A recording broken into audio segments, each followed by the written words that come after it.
ভাই মিজান ভাইদের বাসা কোন দিকে বলতে পারেন? কোন মিজান? 48 নম্বর বাসা। ডাইনি গিয়ে দেখেন তো। ভাই মিজান ভাইকে বাসা কোনটা? কোন মিজান? 48 নম্বর বাসা। 48 নম্বর বাসা মানে কুত্তা মিজান? আরে না না ভাই, ওনার নাম মিজান আলম। 48 নম্বর বাসা কুত্তা মিজান গয়ে সোজা গিয়া বামে।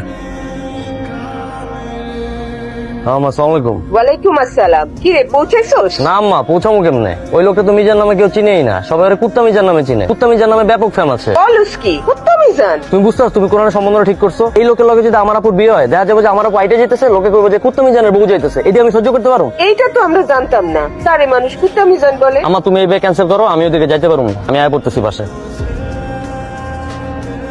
সরি ভাই, সরি সরি সরি সরি ভাই। এলাকার নতুন? ভাই সরি বলছি তো। ভাই কই থাকেন? ডালমুড়ি থাকে। আমি ইচ্ছে করে করি না ভাই। এই এলাকায় কার কাছে দিচ্ছেন? কুত্তা মিজানের কাছে। চোখ দেখে চলেন না ভাই সরি ভাই, এটা অ্যাক্সিডেন্ট হয়ে গেছে ভাই। সরি ভাই, আমি সরি বলছি তো ভাই। বাইরে এলাকা